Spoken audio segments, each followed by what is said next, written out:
Good morning. We've made it to Genesis chapter 4.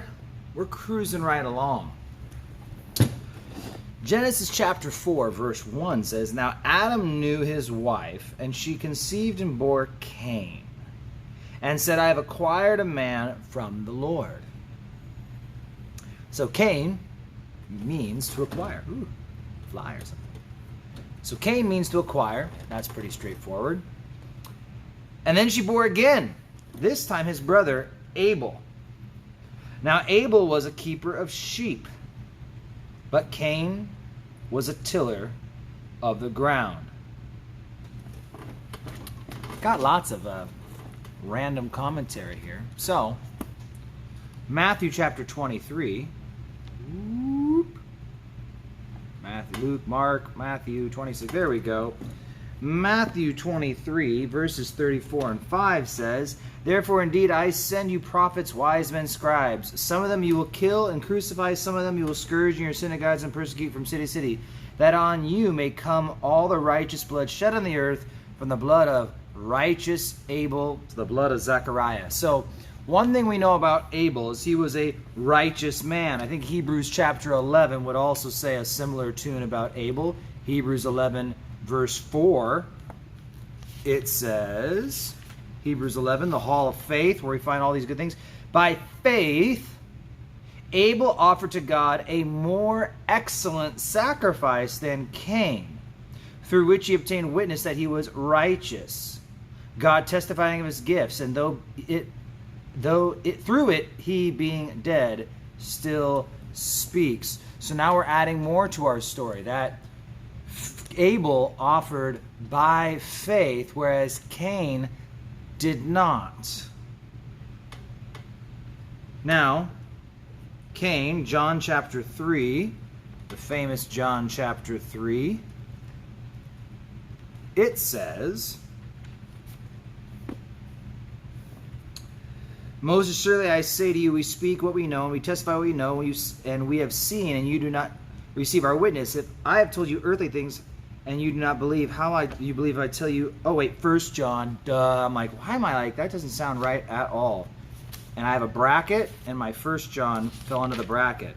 Okay, why don't we try 1 John 3, where it says, "For this is the message that you heard from the beginning, that we should love one another, not as Cain, who was of the wicked one and murdered his brother." And why did he murder him? Because his works were evil and his brother righteous. One last one, Jude, not too far away. Verse 11. "Woe to them, for they've gone the way of Cain." The way of Cain. So, we hear about the way of Cain. We hear about Abel having a righteous sacrifice and Cain not. Now, what's interesting is that in the process of time, it came to pass that Cain brought an offering of fruit of the ground of the Lord, and Abel also brought of the firstborn of his flock and their fat. And the Lord respected Abel and his offering, but he did not respect Cain and his offering. And Cain was very angry, and his countenance fell. So here is, I think, one great lesson out of all this. We did some cross references in verses. Again, Matthew 23, 34, and 35, which is similar to Luke 11, 51. Hebrews 11, 4, we learn about Abel, that he was a righteous man, and he offered a righteous sacrifice by faith. Then we have Cain, 1 John 3, 11, and 12, and we learn why was he a murderer? Well, because he had evil works, and his brothers were righteous. And there's a way of Cain. And here's, I think, the key is yesterday we looked at how God made tunics of skin to cover the sins of Adam and Eve. Now, here's the catch. To make a tunic, you had to kill an animal. And I'm going to go on a limb and say it was a lamb.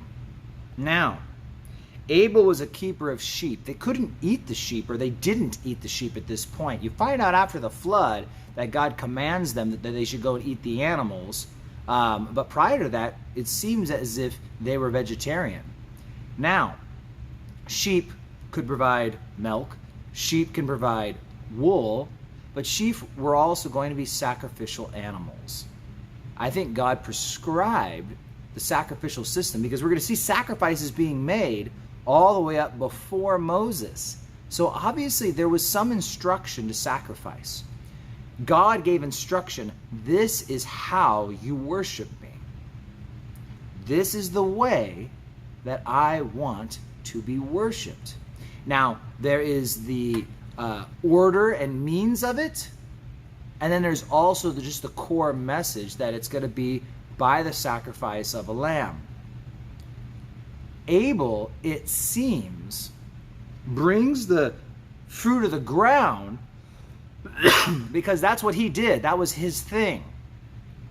But what if, and I'm not even going to say what if, I think Cain, though, knew he was supposed to bring lambs. But that's Abel's thing. And Cain didn't want to do that. Cain wanted to offer his way, his thing, his works to God.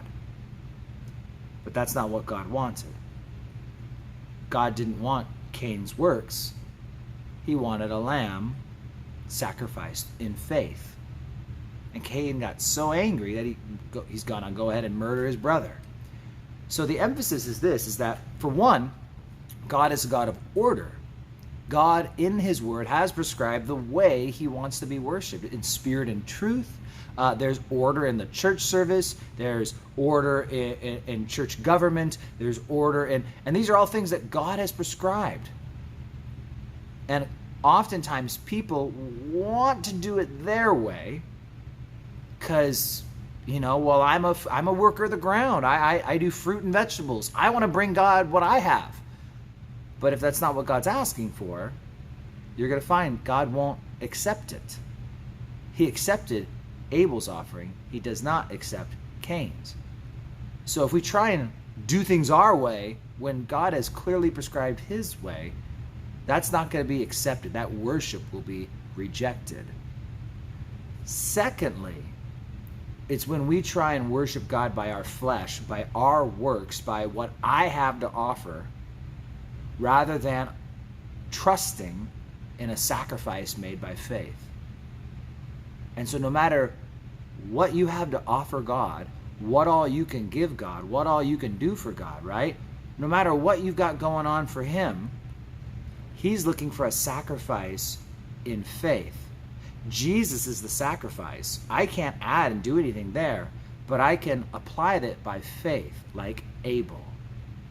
Abel didn't have to really do much. Here's the lamb.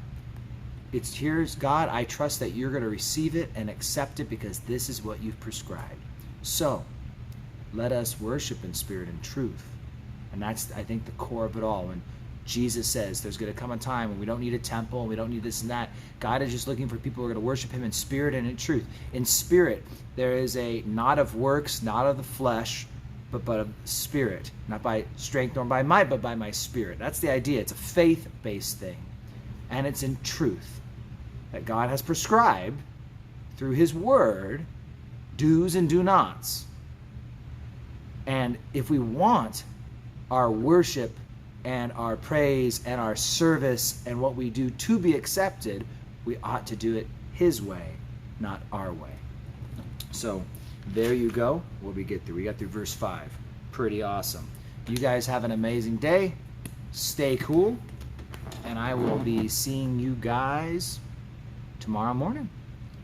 You know any young people who want to go to Bible study tonight at my house back down by the high school, send them on over. All youth and teens and whatnot. 7 o'clock. Doors open 6:30. See you guys then.